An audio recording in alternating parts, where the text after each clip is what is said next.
નમસ્કાર દર્શક મિત્રો, ગુજરાત ડિવિઝન ન્યૂઝમાં આપનું હાર્દિક સ્વાગત છે. સમાચાર. મધ્ય શાળામાં પીપલોદમાં આંતરરાષ્ટ્રીય માતૃભાષા દિવસની ઉજવણી કરવામાં આવી. યુનો દ્વારા 17 ફેબ્રુઆરી 1999થી માતૃભાષા દિવસની ઉજવણી કરવામાં શરૂઆત કરવામાં આવી, જેના ભાગરૂપે 21 ફેબ્રુઆરીના રોજ માતૃભાષા દિવસની ઉજવણી કરવામાં આવે છે. તે અન્ય માતૃભાષા સપ્તાહ અંતર્ગત આજે મધ્ય શાળા પીપલોદમાં ગુજરાત સાહિત્ય અકાદમી ગાંધીનગર અને મધ્ય શાળા પીપલોદના સંયુક્ત ઉપક્રમે માતૃભાષાના દિવસની ઉજવણી કરવામાં આવી.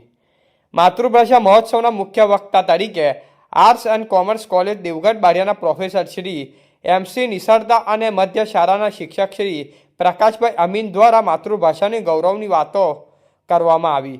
કાર્યક્રમમાં અતિથિ વિશેષ તરીકે ડૉક્ટર વિપુલ કુમાર ચૌહાણ અને વિનોદ પટેલ તથા CRC કોર્ડિનેટર શ્રી અનિલભાઈ પટેલિયા ઉપસ્થિત રહ્યા હતા.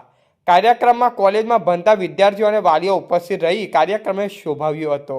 સમગ્ર કાર્યક્રમનું સંચાલક શાળાના સિનિયર શિક્ષક શ્રી ગુલાબસિંહ બારિયાએ કર્યું હતું.